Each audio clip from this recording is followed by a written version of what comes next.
महाराज जी इनका और प्रश्न है, कौन सा आसन करने से ब्रह्मचर्य ऊर्ध्वगामी होगा? अब जैसे अवस्था आपका ही प्रश्न है, अब ये नए साधकों के लिए होता है, आपके लिए तो मुझे लगता है कि इस विषय में अब चिंतन ही छोड़ देना चाहिए, क्योंकि नए साधक अब जैसे ऊर्ध्वगामी के लिए सिद्धासन अत्यंत आवश्यक है। अब सिद्धासन के लिए महाराज का शरीर काम नहीं करेगा। अब सिद्धासन जो बाई एड़ी है वो गुदा और मोत्येंद्री दोनों के बीच के स्थान में ठीक एड़ी ऐसे लगी हुई है, और जो दाहिनी पैर की एड़ी है वो ठीक मूत्रेंद्रिय के ऊपर लगी होती है, ऐसे लगी होती है, और ठीक ऐसे बैठा जाता है, मेरुदंड बिल्कुल यही स्थिति होती है, और 2.5 घंटे 3 घंटे बिना हिले फट जाएगी जंगा, अभ्यास को ना हो तो। अब सुषुम्ना नाड़ी का संचार होता है, फिर वीर ऊर्ध्वगामी होता है। तो इसलिए इस अवस्था में भरोसा के ऊपर छोड़ दे, क्योंकि अगर गृहस्थ जीवन रहा है तो पूर्वाभ्यास बस अगर वो महीने 2 महीने में वो वीरपात होता रहा है तो वो अपना अभ्यास काम करेगा, वो बार बार विक्षेप डालेगा। आपको अब उधर नहीं देखना, अब लाडली जी की तरफ देखना है। अब इस शरीर का राग छोड़ देना चाहिए, क्योंकि अवस्थागत ही साधना देखी जाती है।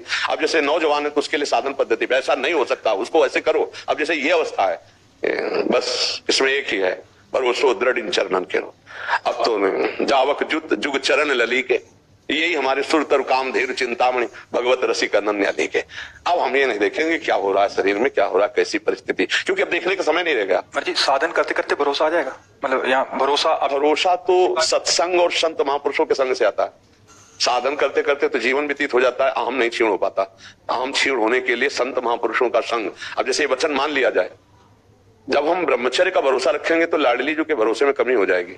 तो कहा लाडली जी के भरोसे वाला ब्रह्मचारी नहीं रहता, ब्रह्मचर्य उनकी कृपा से हम रह रहे हैं, पर ब्रह्मचर्य में प्रियाजू से मिला देगा ऐसी भावना नहीं। जप का भरोसा भी नहीं रखे महाराज जी? सही पूछो तो हमारे जप का भी भरोसा नहीं है, हमें सिर्फ लाडली जी का भरोसा कि जो जप हो रहा है उन्हीं की कृपा से हो रहा है। ये जो हमारा साधन चल रहा है उन्हीं की कृपा से चल रहा है। अगर ये सब बंद हो जाए तो भी हमें लाडली जी मिलेंगे, क्योंकि हमने उनकी कृपा का भरोसा लिया है, साधनों का नहीं।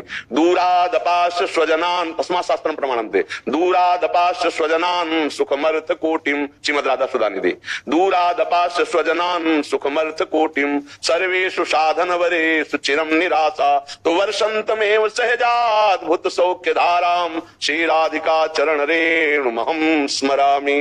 परिवार के सुख का त्यागी, अर्थ के द्वारा प्राप्त होने वाले हजारों सुखों का त्यागी, साधना के द्वारा प्राप्त होने वाले बल और सुखों का त्याग, एकमात्र गोरे चरणारविंद श्री लाडली जी के चरणों का भरोसा। तो बरसंतमेव सहजाद्भुत सौख्य धाराम श्री राधिका चरण रेणुमहं स्मरामि। आज शरीर काम कर रहा है, पद्मासन में बैठे, आज शरीर काम कर रहा है, परिक्रमा लगा रहे हैं, आज शरीर काम कर रहा है, हम आपके दर्शन करने जा रहे हैं, और कल ये नहीं काम करेगा तो हम इसके भरोसे से आपकी प्राप्ति नहीं, आपके भरोसे से आपकी प्राप्ति है। ये हो रहा है, आप कृपा करके कर रहे हैं, ये सब हो रहा है, ठीक है, लेकिन मुझे भरोसा आपकी कृपा का है, ना कि साधन बल का है।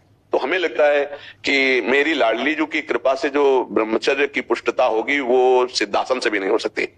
यद्यपि इन आसनों का बड़ा महत्व, क्या मेरी लाडली मेरी लाडली मेरी लाडली, फिर सब में लाडली, चिद लक्षणम सर्वम राधा कृष्ण जगत प्रथम, काम की कोई सत्ता ही नहीं रह गई, शरीर की कोई सत्ता ही नहीं रह गई, लाडली लाडली लाडली।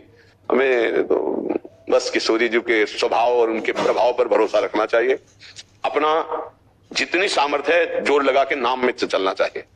अब जैसे अवस्था, इस अवस्था में अन्य साधनों का आश्रय लेने से देरी हो जाएगी, पूरा समिट जाओ, सुनेरी मैंने निर्बल केवल राम, कोई अन्य आश्रय नहीं, कोई अन्य बल नहीं, एकमात्र लाडली का भरोसा, राधा राधा जो भी नाम जप कर रहे हैं, बस जैसी परिस्थिति उस परिस्थिति में संतुष्ट आये के नवा, वैसी परिस्थिति में मन को घसीट कर संतुष्ट कर लो और प्रियालाल के भजन में डूबे रहो, यही जीवन का सार है। मुझे एक अंतिम प्रश्न है, इसके बाद बनता नहीं है बस। जो सेवा धन मिलता है उससे ठाकुर जी का भोग प्रसाद बनाता हूँ, ये ठीक है या मधुकरी लेना ठीक हो? वृद्धावस्था है, मधुकरी पा करके गुजारा करना कठिन है, क्योंकि माधुकरी में जो प्रसाद मिलता है वो जिसका जवान शरीर है वो लीवर पचा लेगा, सबकी बात नहीं है। उसके लिए थोड़ा सा हरी सब्जी चाहिए, थोड़ा सा दूध चाहिए, हल्के फुल्का चाहिए, वृद्ध शरीर के अनुसार भोजन, तो ठीक है, उसके द्वारा आप बना लीजिए और श्री जी को भोग पाइए और प्रसाद पाइए, वही उचित रहेगा। वो भी आकाश वृत्ति माधुकरी के द्वारा, आप अर्थ किसी से मांगिए मत, जो लाडली जो आपको प्रदान कर देते हैं उसी से आप उदर पोषण कीजिए, क्योंकि माधुकरी वृत्ति के लिए बहुत पुष्ट शरीर चाहिए।